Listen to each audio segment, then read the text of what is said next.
은혜 받으실 말씀은 마태복음 5장 21절부터 30절까지만, 전체 다인데 30절까지만 읽겠습니다. 오늘 말씀의 제목이 6가지 반제입니다.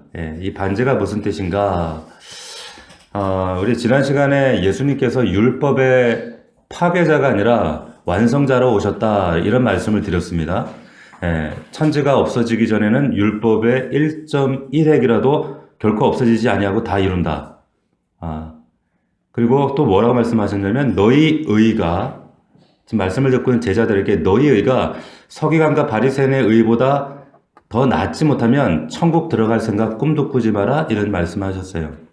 자, 율법을 옹호하시고 그리고 바리새인들과 서기관들의 의를, 그들의 율법적인 의를 긍정적으로 평가하시는 그런 말씀이었죠. 그런데 오늘 본문 보시면 율법을 반대하는 듯한 말씀을 하신단 말이에요.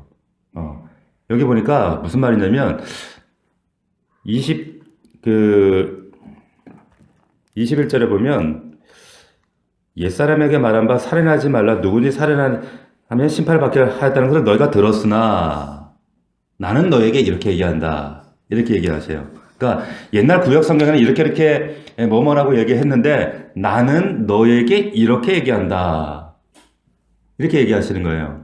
그러니까 이것이 6개가 반복이 됩니다. 6개가. 그래서 이것을 반대 명제라는 거예요. 율법에 대한 반대 명제 6개를 쭉 열거하시는데, 첫 번째가 살인이었죠. 그래서 이거 반대 명제를 안티테제라고 하는, 그래서 줄여서 제가 반제라고 이렇게 말씀을 드리는 거예요. 근데 6가지 반제, 왜 이 얘기를 하시는가? 니네들 구약성경 1.1핵이라도 어기면 너희들 다 지켜야 된다, 안 된다? 그럼 바로 뭐라고 말씀하시느냐면, 너희가 구약성경에 이렇게 들었으나 나는 너에게 이렇게 얘기한다. 그러면 한번 생각해 보세요. 이게 그 얘기가 똑같다는 얘기입니까? 아니면 지금 다르다는 얘기입니까? 지금 예수님이 하신 얘기가, 나는 성경에는, 구약성경에 이렇게 얘기했지만 나는 너에게 이렇게 얘기한다. 이게 같다는 얘기가 다르다는 얘기예요.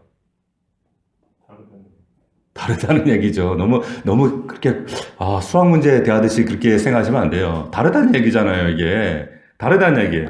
자, 첫 번째 반제가 보세요. 이 반제의 첫 번째, 지금 살인하지 말라 그랬어요. 이거 어디 나오는 얘기죠? 십계명 20장에 나오는 얘기입니다. 출애굽기 20장 십계명의 내용이에요. 거기에 살인하지 말라, 누구든지 살인하면 심판받아야 한다. 출애굽기 20장 13절 말씀인데, 예수님이 이렇게 너희 들었지? 근데 나는 너에게 이렇게 얘기한다. 반제, 뭐라고 하는가? 형제에게 노하는 자마다 심판받게 되고, 형제를 대하여 라가, 욕입니다. 이 등신아, 이런 얘기예요. 라가 공에 잡히게 되고, 미련한 놈이라 하는 자는 지옥불에 들어간다. 너 분노하고 남 욕하면 너 이렇게 된다. 자, 살인죄를 철저히 해서 이거를 살인의 동기까지 소급 적용하시는 내용이에요. 그렇죠? 자, 간음하지 말라 봅시다. 간음하지 말라. 간음하지 말라, 이 말씀도 출애굽기 20장에 나오는 십계명 중에 하나인데, 예수님의 반제, 뭐라고 하는가? 누구든지 음욕을 품고 여자를 보는 자마다 마음에 이미 간음했다. 28절에 보세요. 음욕을 품고 여자를 보는 자마다 이미 마음에 간음했다는 거예요. 자, 세 번째, 누구든지 아내를 버리려거든, 아내를 버리려면 이혼 증서를 써주고 이혼해라. 이게 어디 있는 말씀이냐면 신명기에 있는 말씀입니다. 모세가 이렇게 하라고 그랬어요. 예수님의 반제, 누구든지 음행한 연고 없이 이유 없이 아내 버리면 그거 간음이다. 그리고 버려진 여자한테 장가드는 것도 간음이다. 자, 신명기 왜 이런 말씀하셨냐면, 당시 유대인들이 이 신명기 말씀을 악용해가지고 자기 정욕만 채우고 여자들을 버리는 일이 허다했어요. 왜냐면 여자들은 그냥 물건 취급했거든요. 그러니까 그러면 안 된다. 하나님이 짝져 주신 것을 사람이 절대 나눌 수 없다 말씀하시면서, 지금 이혼을 허용했던 모세의 율법을, 신명기를 정면으로 반대하시는 겁니다. 자, 또 보세요. 33절에 헛맹세하지 말고 맹세한 것을 주께 지켜라. 근데 예수님은 주님의 반제, 도무지 맹세하지 말라는 거예요. 맹세하지 마라. 또 38절에 보면 눈은 눈으로, 이는 이로, 우리가 잘 아는 말씀. 이슬람은 아직도 이거 붙들잖아요, 이거. 근데 예수님, 아니다. 너는 이렇게 들었지만, 아니야. 누가 내 오른뺨을 치거든, 왼뺨도 돌려대라. 왼뺨 대라. 누가 널 고발해서 네 속옷을 빼앗으려고 하면 겉옷도 그냥 벗어줘라. 누가 억지로 너를 오리 2km 같이 가자 그러면 심리까지 걸어가 줘라. 동행해라. 자, 결정적으로 보면 여러분 그 구약에 보면 원수를 사랑하라 그랬어요, 미워하라 그랬어요? 구약에 오해하지 마세요. 구약에는 미워하라고 돼 있어요. 레위기에 보면 내 이웃을 사랑하고 내 원수를 미워하라 돼 있어요. 그런데 예수님의 반제 그거 아니야. 네 원수를 사랑하며 너희를 박해하는 자를 위해 기도하라. 44절에 이렇게 돼 있어요. 반제 6가지 나오는 거예요. 이거 율법을 지키라는 거예요. 예수님 율법 파괴하는 거예요. 이게 뭐예요? 예수님은 율법 옹호론자입니까? 반대론자입니까? 그러면서 하시는 이야기가 천지가 없어지기 전에 율법 1.1획도 결코 없어지지 아니하고 다 이루리라. 지난주 이 의미에 대해 설명드렸지요. 자, 그런데 이런 반제 6가지를 얘기하신단 말이에요. 예수님의 의도가 뭐예요? 의도가 뭘까요? 1.1획이라고 하는 의미. 이 1.1획이라고 하는 것은 요즘 법적 용어로 설명해서 말하면 입법 취지, 그 법을 제정한 정신이 뭐냐 이거예요. 입법 취지가 뭐냐 이겁니다. 자, 그 국회의원들이 법을 만들어요. 근데 예를 들면 국회의원들이 법을 만들 때는 입법 취지와 법의 목적이 있습니다. 그래서 비정규직 보호법이 있죠. 비정규직 보호법을 왜 만들어요? 비정규직이 억울하게 잘리고 차별당하고 무시당하고 그러니까 얘네들 좀 인간답게 살게 해주자. 그래서 비정규직 보호법을 만들었어요. 입법 취지고 제정한 목적입니다.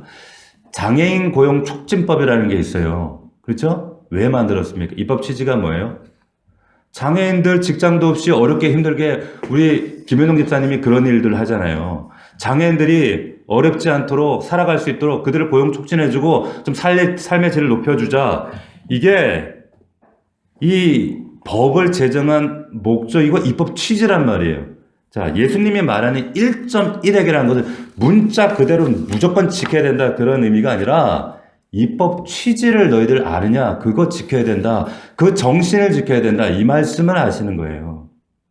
이해가 되십니까? 자, 반드시 써진 대로 하라는 얘기가 아니라 법을 제정하신 의미, 목적과 취지가 뭐냐? 살인하지 말라. 살인만 안 하면 되겠네? 칼만 안 찌르면 되겠네? 그거 아니라 마음으로도 사람 죽일 수 있어. 입술로도 사람 죽일 수 있어. 미워하는 것도 사람 죽이는 거야. 그거 하지 말라는 거야. 그게 입법 취지라는 거예요. 그게 1.1획이라고 하는 겁니다. 정신이라는 거예요. 그걸 할 때 네가 미워하지 않고 그 정신 취지까지 갈 때 그게 율법의 완성 1.1획까지 이룬다는 그것이 본질의 정신이다. 말씀을 하시는 겁니다. 니네 구약성에 살인하지 말라고 들었지. 그지? 근데 나는 너희에게 이른다. 너희에게 이르노니 노하는 자마다 형제에게 화내는 자마다 어떻게 된다고요? 심판받게 되고 그리고 라가 욕이에요. 정확한 욕의 그 크기는 잘 모르지만 엄청난 욕이에요. 너 그러면 공회가 잡혀가고 그리고 미련한 놈 이것도 우리나라 번역으로는 미련한 놈 좀 약한 것 같지만 굉장히 심한 욕이에요. 이러면 지옥에 떨어진다. 지옥불에 떨어진다. 자 보세요. 지금 살인하지 말라 그걸로 되는 게 아니라 미워하지도 말라 욕하지도 말라 화내지도 마라 라고 얘기합니다. 그렇죠. 그런데 그 결론을 보세요. 그러므로 라고가 나와요. 그러므로 조금 이 부분을 여러분 집중해서 23절에 보면 그러므로 야 화내지 마 욕하지 마 너 그러면 큰 벌 받아 그러면 안 돼. 예? 근데 이렇게 이런 그 화를 낼 때 내가 욕할 때 내가 화를 내요. 욕을 해요. 그러면 지금 화를 유발하고 욕을 하게 만든 상대방이 지금 상대방이 잘못한 거잖아요. 그죠? 그러니까 내가 화를 낼 거 아니에요. 욕을 하고 그냥 그러는 거 아니에요. 그런데 그러므로 지금 상대방이 잘못했기 때문에 지금 내가 그럴 수밖에 없는 상황이야 지금. 그런데 그러므로가 나와요. 그러면 예수님이라면, 여러분이 예수님이라면, 그러므로 라고 한 다음에 뭐라고 말씀하시는 게 맞겠어요? 그러므로 니네 절대 화내지 마라잉? 욕하지 마라? 그러면 안 된다? 이렇게 해야 논리적으로 앞뒤 문맥이 맞습니다. 그렇죠? 그런데 그러므로 니네 화내고 욕하고 상대방에 대해서 그러면 벌 받아 지옥불에 떨어져. 그러니까 욕하지 말고 화내지 마라 해놓고는 다음에 전혀 엉뚱한 말씀을 하십니다. 어떤 말이 나오느냐? 23절 같이 한번 읽어봅시다. 시작. 그러므로 예물을 제단에 드리려다가 거기서 내 형제에게 원망 들을 만한 일이 있는 것이 생각나거든. 자, 내 형제들로부터 원망 들을 만한 일. 보세요. 그러면 형제에게 원망 들을 만한 일. 그러면 여기는 누가 잘못한 거예요? 내가 잘못한 거예요. 상대방이 아니란 말이에요. 이해가 되세요? 그러니까 따져보면 이게 문맥이 안 맞아요. 지금 네가 지금 예배를 드리다가 제물을 놓고 생각해보니까 아이고 내가 잘못했구나. 그 사람이 지금 나 욕하고 있겠구나. 실망하고 있겠구나. 원망하겠구나. 번뜩 생각이 난 거예요. 어떻게 합니까? 예물을 제단에 딱 두고 다시 돌아가서 화목하고 다음에 와서 예배 드리라는 거예요. 앞뒤가 안 맞아요. 근데 앞뒤가 안 맞아요.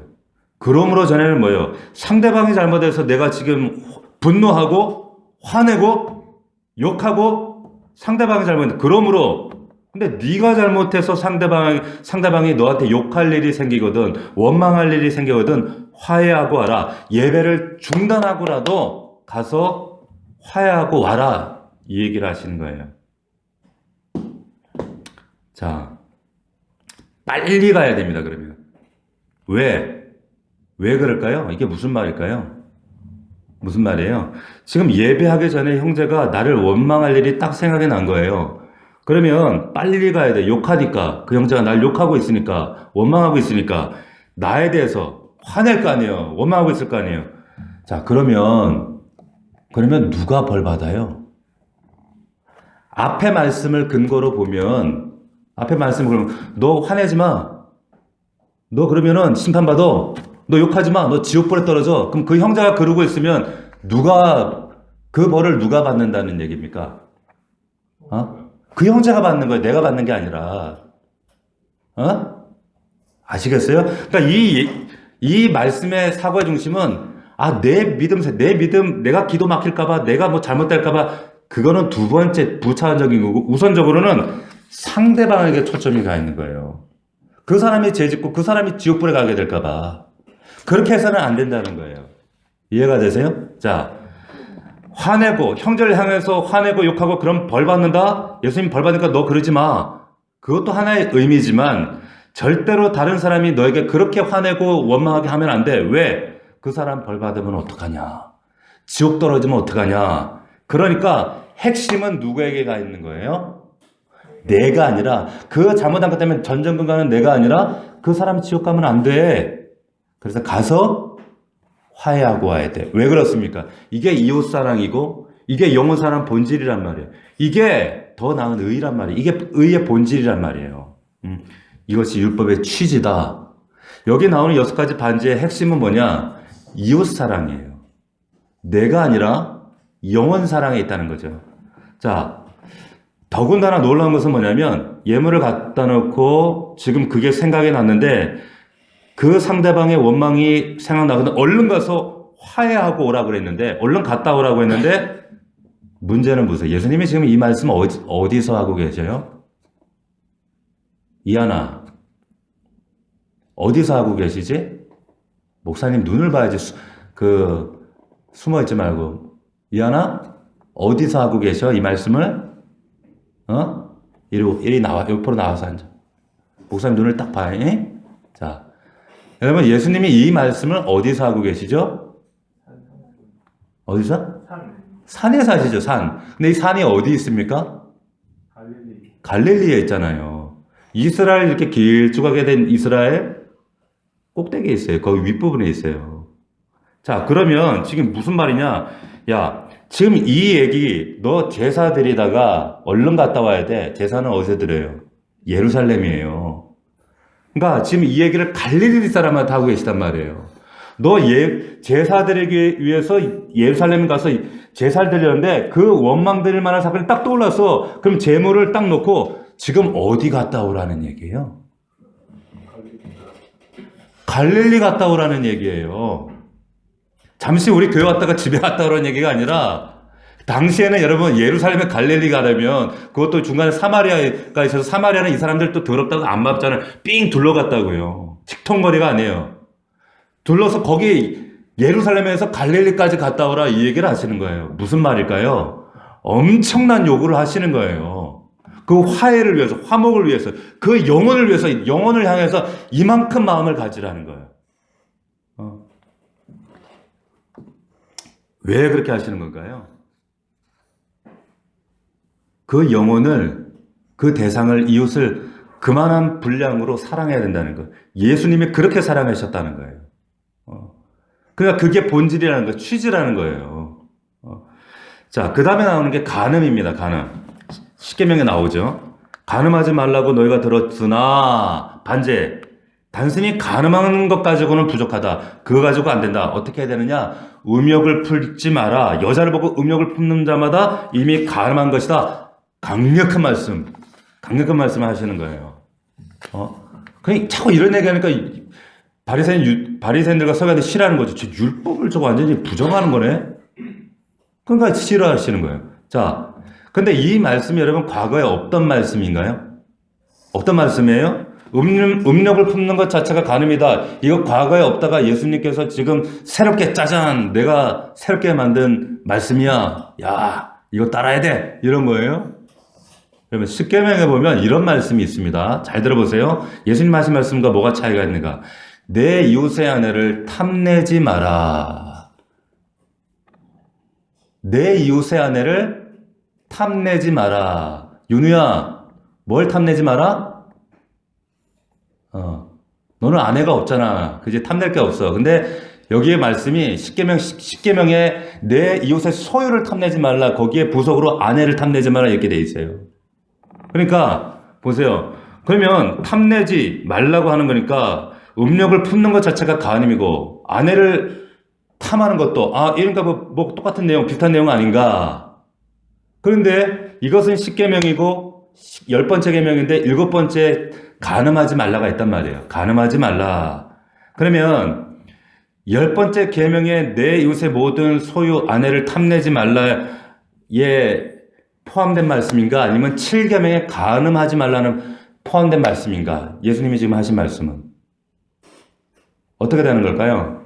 다시 한번 말씀드립니다. 예수님이 음욕을 품고 여자를 바라보면 간음이다. 여기 여자는 젊은 여자가 아니라 헬라어로 귀네, 그러니까 결혼한 여자예요. 부인을 말해요. 그러니까 남의 집 아내 보고 음욕을 품으면 그 간음이다.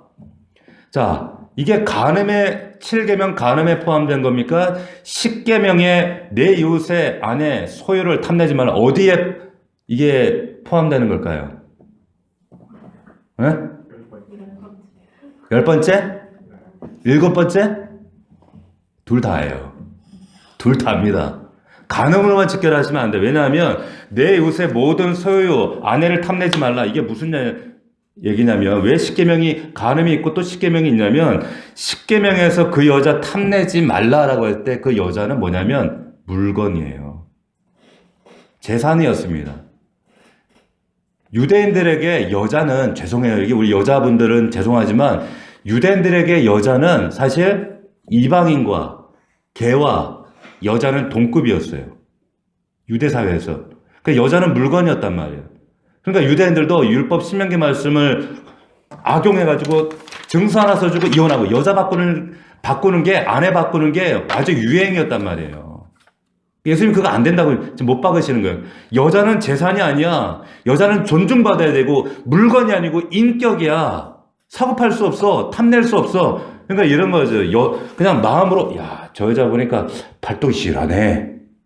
허리가 굵직하게 애도 잘 넣고 일도 잘하고 저거 갖다가 쓰면 좋겠네. 물건으로 바라보는 거예요. 근데 그런 마음조차 탐내는 것조차 안 된다 얘기하시는 거예요. 누가? 예수님이. 이게 복음이란 말이에요. 자, 그래서 예수님은 이 십계명을 뛰어넘는 말씀을 하시는 거예요. 지금. 취지는 뭡니까? 영혼 사랑, 이웃 사랑이에요. 이게 1.1핵이란 말이에요. 이게 취지라는 얘기예요. 자, 세 번째 반제, 더 강력한 말씀. 네 오른 눈이 너로 실족하게 하거든 빼버려. 뽑아버리라는 거예요. 왜 눈 뽑아버리고 빼내버리라 이렇게 하시는가? 여기 간음에 대한 이야기가 이어지면서 이게 이어집니다. 보세요. 간음이는 뭐라고 해요? 너희에게 음욕을 품고 여자를 보는 자마다 제가 어딜 가다가 고등학생 치마가 너무 짧은데 요즘 치마 진짜 심각하게 짧잖아요. 제가 이렇게 한마디 했더니 우리 딸이 뭐라고 하더라고. 꼰대라고. 그러지 말라는 거예요. 그래서 제가 이 말씀을 한 거예요. 왜냐하면 의도하지 않든 그리스도인은 복장 하나도 남에게 그 사람 분명히 성경에 예수님은 하나님의 기준은 그 간음이라고 얘기하는 거예요. 음욕 품는 것 자체가. 그러면 자기가 부지 중에 그 학생은 많은 숱한 남학생들에게 남자들에게 어떻게 해요? 간음죄를 자기는 제공하고 있는 거예요. 그걸 모르는 거예요. 에이, 뭐 세상에 다, 아니, 그러면, 너무 짧은 거야, 내가 보기에. 이게, 그냥, 이게 휘딱 올라가겠더라고, 그냥 내가 보기에. 하여튼, 여담이었어요. 근데 여기에 보면, 왜 지금 눈을 뽑아버리냐 했냐면, 음욕을 품고 여자를 보는 자. 그래서 이어지는 말씀이 눈 뽑아버리는 차라리, 그럴 바에는 눈 하나 없어지고 지옥에 가는 게 낫다. 여러분 이거 지키라는 얘기야, 지키지 말라는 얘기. 눈 뽑으라는 얘기입니까? 그럼 여기 있는 남자들도 다 뽑아야 되는데 어떡하지? 보세요. 여기 또 이제 손이 나와요. 오른손. 네 오른손이 널 실족하게 하면 손을 어떻게 합니까? 잘라버리라는 거예요. 찍어버려라. 근데 이것도 도둑질 하지 말라는 얘기구나. 근데 여기 간음이라는 구절에 부속해 나오죠. 이게 성적 도둑질 말하는 거예요. 왜냐하면 손이라고 하는 그 단어는 히브리에 보면 야드라고 되어 있는데 히브리 사람들은 이 남자의 이 성기를 완곡하게 표현해서 손 이렇게 표현하게 됐어요. 우리 거시기 이런 것처럼 우스갯말로. 그러니까 예수님이 이 말씀하실 때 우리는 이거를 이렇게 여러 가지 추측을 하지만 히브리 사람들은 다 알아들었어요. 저 간음 얘기하는 거, 손 자른다는 것은 그냥 거세버려 이 말이구나. 그러니까 히브리 사람들은 이것을 다 이해하고 있었다는 얘기입니다. 자, 손 잘라버려라. 그게 더 유익하다. 지옥에 안 던져지는 게 더 낫다. 아멘입니까? 아멘을 못 하시잖아요. 자, 아멘 하면 큰일 나는 거예요. 이거 아멘 못 해요. 그런데 예수님이 이런 초강력한 말씀, 산상수훈에서 이거 지키라는 거예요? 말라는 거예요? 윤재야, 이거 지켜라는 거야? 말라는 거야? 지키지 말라는 거야? 응? 더 나아가서 보세요. 눈은 눈으로, 이는 이로 갚으라는 건 너희가 들었으나 나는 너희에게 이르노니 대적하지 말라. 오른밤 치거든 왼밤 대라. 오른밤을 치려면 상대방이 여러분 왼손으로 쳐야 되는데 왼손으로 오른밤을 치는 사람은 오른손을 치죠. 근데 오른밤을 치는다는 것은 뭐예요? 이렇게 쳤다는 거예요. 이렇게. 이거 굉장히 모욕적인 거예요. 근데 왜 오른밤을 치냐면 이스라엘 사람들에게 오른쪽, 의의 오른손, 오른편, 왼편, 이 오른쪽이라는 것은 의의 자리, 의인의 자리, 승리의 자리, 심판과 반대되는 자리예요. 그런데 오른쪽을 쳤다? 이것은 네 오른편의 자리를 박탈시켜버린다. 굉장히 수치와 모욕을 주는 그런 행위입니다. 이렇게 쳐버리는 거예요, 이렇게. 네. 그런데 그런 사람에게 왼밤도 되라는 거예요. 이거 가능해요? 네? 우리 같으면 그런 사람 잡아다 왼밤이면 그냥 질근질근 밟지. 네? 보세요. 이런 모욕과 수치를 주는 행위를 하는데도 불구하고 왼뺨을 돌려대라. 자, 그런데 지금 나를 때리는 이 사람이 누굴까요? 나를 때리는 사람이 누구예요? 나를 때리는 사람이 정말 내가 잘못해서 정말 화가 나서 나를 때리는 사람인가요? 39절 보세요. 39절. 같이 읽겠습니다. 시작. 나는 너희에게 이르노니 악한 자를 대적하지 말라. 누구든지 내 오른뺨을 치거든 왼뺨도. 나 때린 사람 누굽니까? 악한 자예요. 악한 자란 말이에요. 원수란 말이에요. 정말 만나기 싫은 사람이라면 그 악한 자가 나를 때리는 거예요. 근데 왼뺨을 대라. 또 속옷을 가지고 자는 자에게 겉옷까지 주라는 거예요. 속옷 달라고 하는 사람이 누굽니까? 누구예요? 가난한 거지입니까? 못 사는 사람이에요? 아니에요.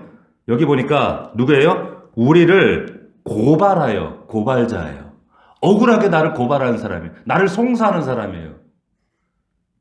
그 사람한테 다 주라는 거예요. 자, 또 보십시오. 지금 오리를 같이 가자, 동행하자. 오리면 얼마야? 2kg죠? 2kg 내잖아요. 2kg 가자. 그런데 심리까지 가주라는 거예요. 근데 이 오리를 가져가는 사람이 누구예요?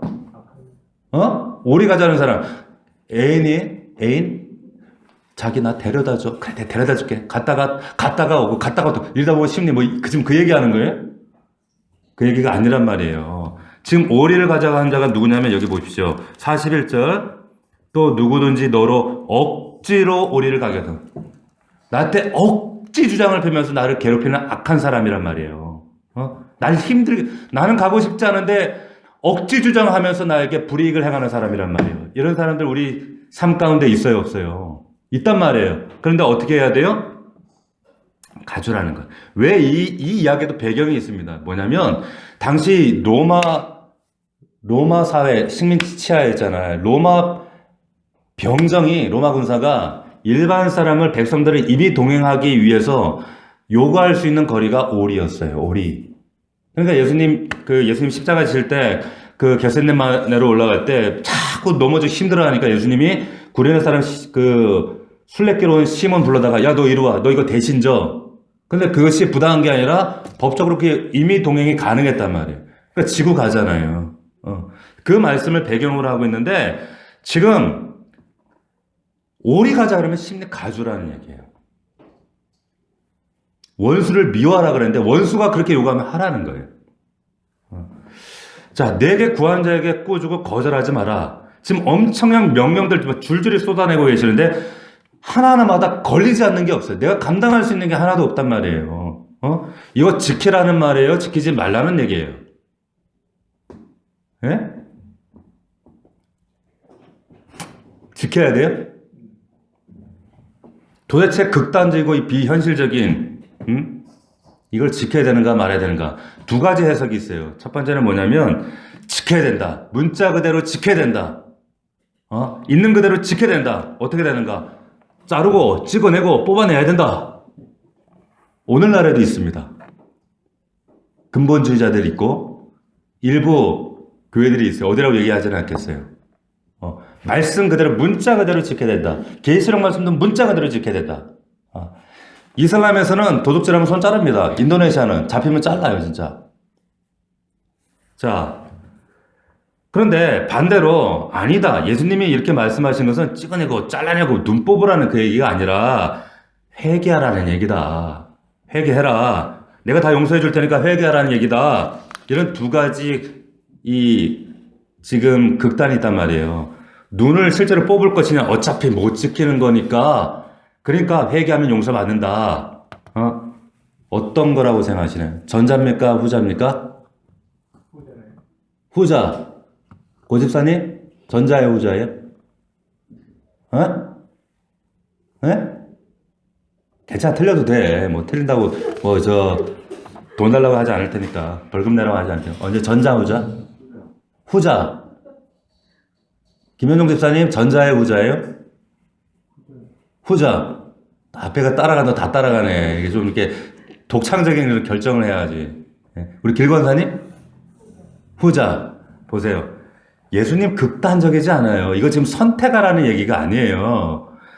그대로 지켜. 문자 그대로 무조건 써진 대로 뽑아내고 잘라내고 대표적인 사람이 있었어요. 초기교회 오리겐이라는 사람이 있었습니다. 이 사람은 아주 극단적인 금욕주의자였는데 찬바닥에 잠을 자고 그리고 음식도 정말 쓰레기 같은 것만 먹고 얼마나 극단적으로 이 사람이 금욕적으로 살았냐면 나중에 좀 신비주의를 빠져가지고 약간 이단시 됐던 사람인데 항상 교회 공부를 하면 나오는 사람이 오리겐. 근데 이 사람이 나중에 이 말씀을 극단적으로 어디까지 가서 지켰냐면 자기 자신의 성기를 거세해버립니다.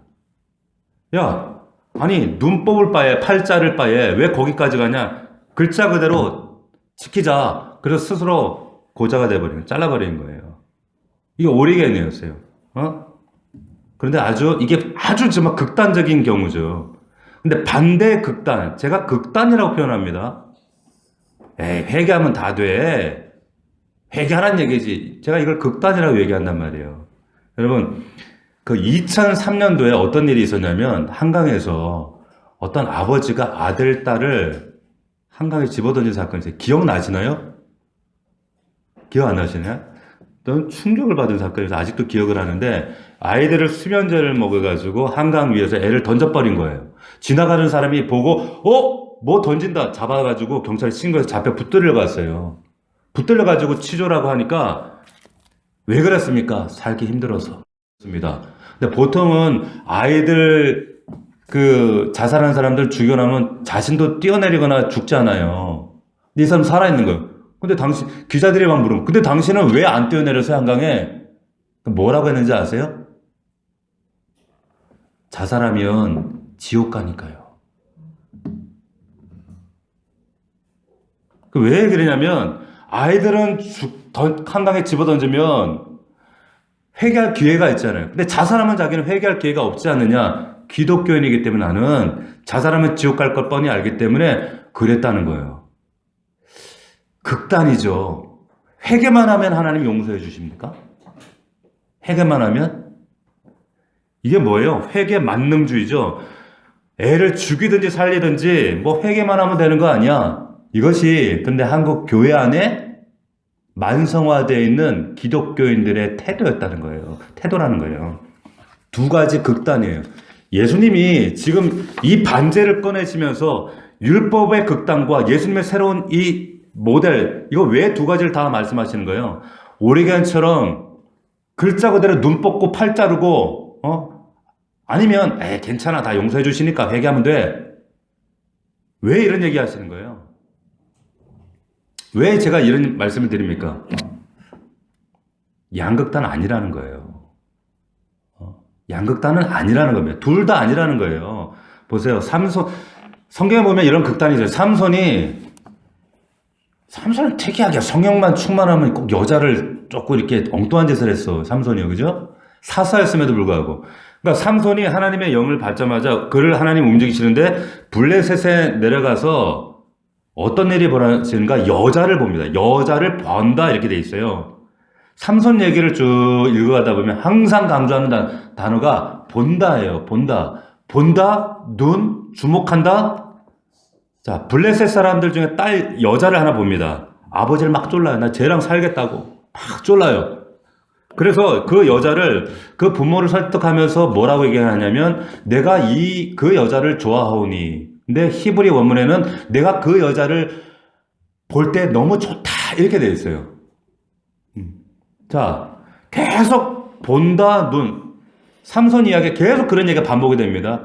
자, 그러다가 나중에 14장 7절에 가면 또 눈을 강조하는데 뭐라고 하냐면 내가 그 여자와 말하니 그 여자가 삼손의 눈에 들었다 이런 말이 나와요. 눈, 본다, 눈에 들었다, 좋아한다, 눈에 좋았다 이 말이에요. 자, 왜 이 눈을 강조할까요? 삼손, 이 삼손을 이야기를 하면서 나중에 삼손이 어떻게 돼요? 눈이 뽑히잖아요. 눈을 뽑아버린단 말이에요. 이걸 보니까 나 신인인데 사사로서 보지 못할 걸 보고 음란을 보고 이러니까 결국 이렇게 되는구나. 그러니까 예수님 말씀 이거 맞구나. 눈으로 범죄하니까 결국 눈이 뽑혔구나. 근데 반대의 극단도 있습니다. 반대의 극단. 그게 뭐냐? 자, 예수님이 요한복음에 보면 가늠한 여인을 바리새인들 유대인들이 끌고 와요. 끌고 왔는데 여자만 있어요. 율법에는 현장에 잡힌 남자, 여자 다 죽이라 그랬어요. 근데 남자는 온데간데 없고 여자만 데리고 온 거예요. 이건 뭐예요? 데리고 온 그 사람들도 이미 율법을 어긴 거예요. 목적은 뭐라고 되어 있습니까? 예수 시험하려고. 올무에 빠뜨리려고. 의도가 다른 거죠. 근데 예수님이 죄 없는 자가 돌로 쳐라. 그러니까 다 돌멩이 던지고 다 도망가 버려요. 다 죄인이니까. 그러면서 여인에게 널 고발하던 자가 다 어디 있느냐? 너 다시는 나도 널 정죄하지 않으니까 다시는 죄 지면 안 돼. 너 그렇게 살면 안 돼. 알았지? 여자를 보내줘요. 보내줍니다. 자, 이 얘기는 예수님이 용서해 주시는구나. 회개하면 다 되는구나. 그 얘기입니까? 여기 보면 예수님 눈 뽑았어요? 안 뽑았어요? 안 뽑았잖아요. 그죠? 팔 안 잘랐잖아요. 용서해 줄 테니까 가라. 아, 그러면 다 용서받는구나. 이렇게 생각할 수 있어요. 그런 얘기예요? 그거 아니라는 거예요. 예수님이 지금 이 산상순의 말씀은 산상수훈입니다. 명령, 법이 아니에요. 법이라면 눈 뽑아야 되는 게 맞아요. 팔 잘라야 되는 게 맞아요. 그런데 가르침, 교훈이란 말이에요. 교훈. 그렇다고 해서 예수님 이게 명령이 아니니까 다 용서해 준다는 얘기지 그 얘기가 아니란 말이에요. 양극단이라고 말씀드렸어요. 예수님은 지금 이 두 가지 중에 선택하라고 말씀하시는 게 아니라 두 가지를 다 강조하시는 거예요. 그래야 온전해진단 말이에요. 율법이 완성이 된단 말이에요. 무슨 말이냐? 예수님은 간음이라는 이 죄는 이토록 팔을 잘라야 할 만큼 눈을 뽑아야 할 만큼 이건 무서운 죄야. 절대로 팔을 자르는 한이 있더라도 눈을 뽑아내는 한이 있더라도 이거 하면 안 돼. 여자를 그런 농락의 대상으로 삼으면 안 돼. 절대 너희들은 복음만 해서 그렇게 살면 안 돼. 그러나 나는 너희를 용서해 준다. 팔을 자르는 마음만큼 눈을 뽑아내는 그런 심정으로 내가 십자가에 매달리는 거야. 내가 그렇게 너희를 용서했던 거야. 예수님은 이 두 가지를 다 말씀하시는 거예요. 이해가 되십니까?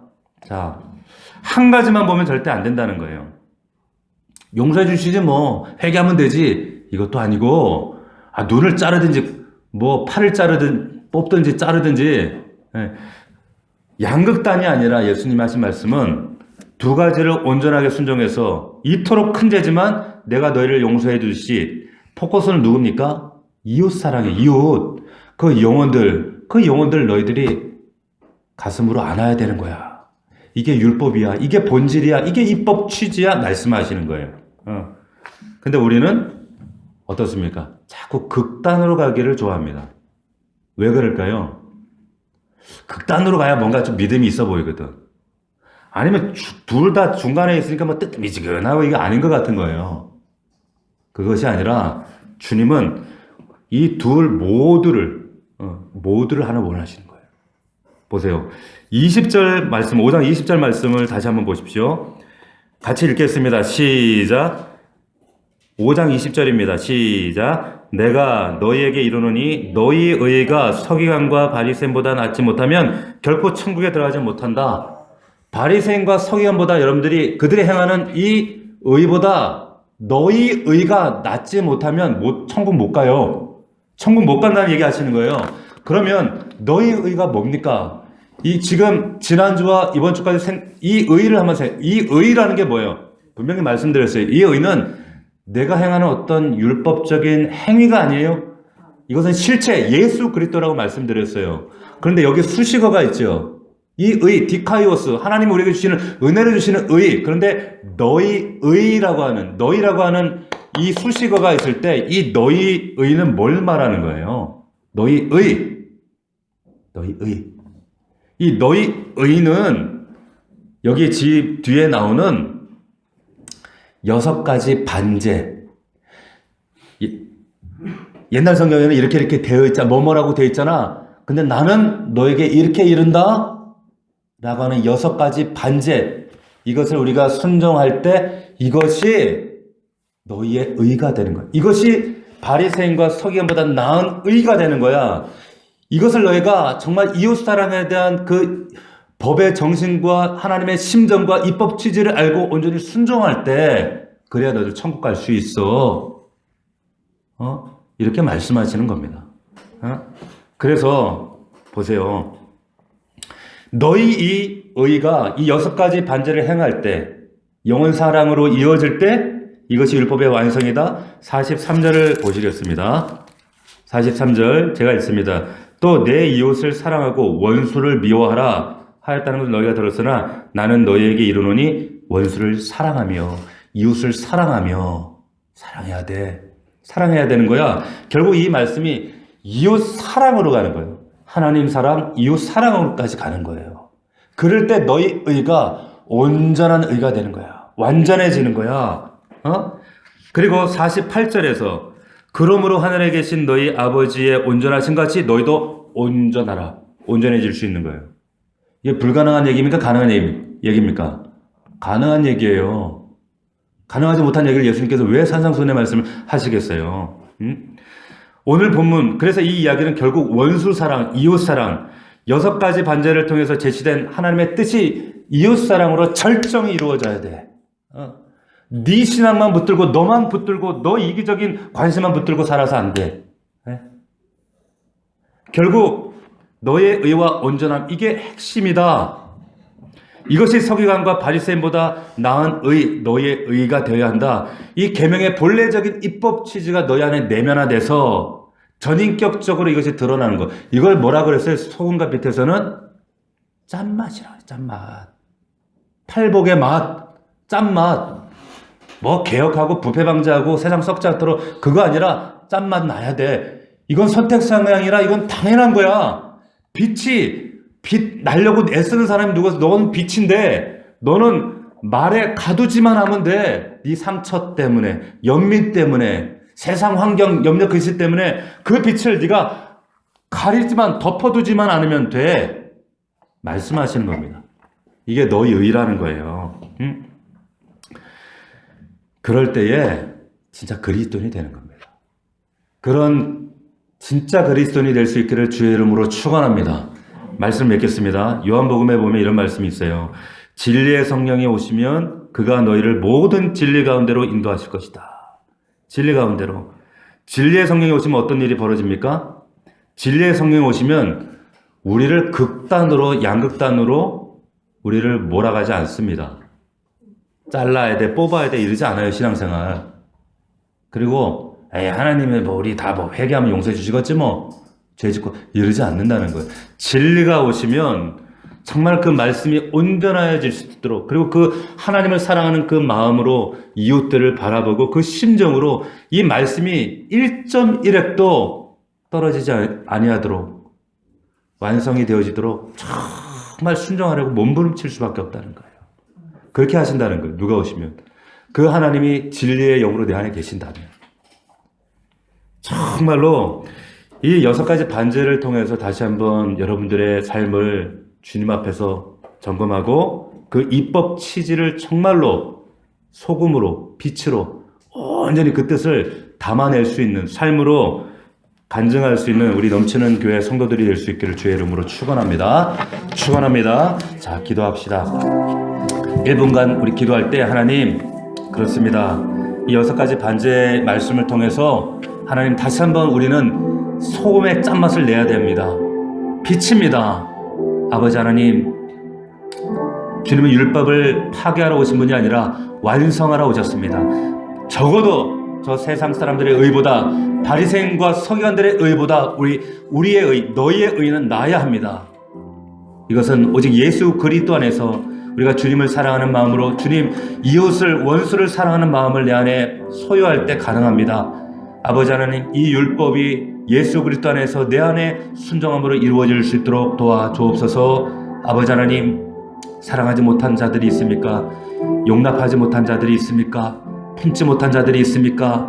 아버지 하나님, 주의 말씀 앞에 다시 한번 점검하게 하시고 하나님, 우리의 소금과 빛으로의 부르심을 잊지 않도록 도와주시옵소서.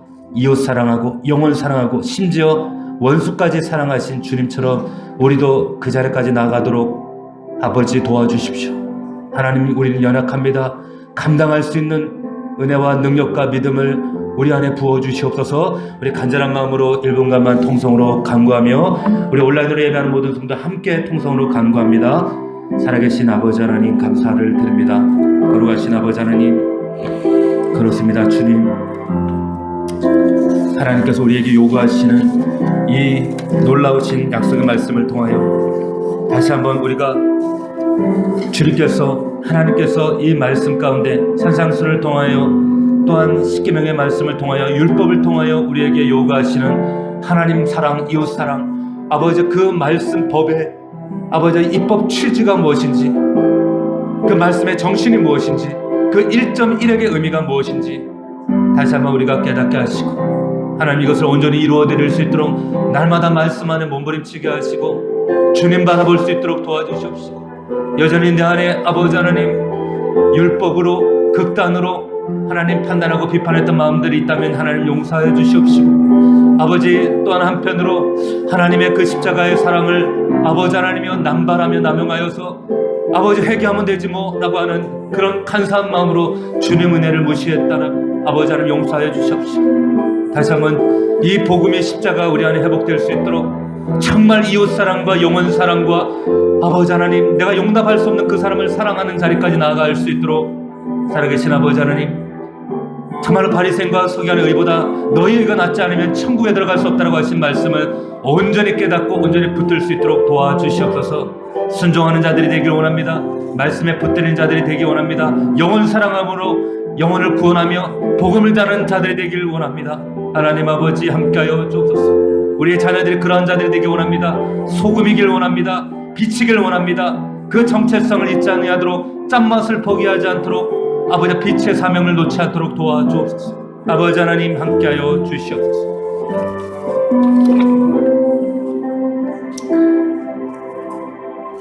살아계신 아버지 하나님, 너희는 빛이다, 너희는 소금이다 말씀하신 주님, 율법이나 선제를 폐하러 온 줄로 생각하지 말라. 폐하러 온 것이 아니요 완전하게 하러 왔다라고 하신 주님, 우리를 통하여 우리가 그 복음을 순종함으로 그 복음의 맛을 내므로 팔복의 삶을 그 맛을 내므로 인하여서 우리가 그 빛을 말 아래 가두지 않음으로 인하여서 반드시 이 삶이 우리의 삶 속에 복음으로 구현될 줄로 믿습니다. 아버지 하나님, 너희 의가 저 바리새인들과 서기관들보다 나아야 한다고 말씀하셨습니다.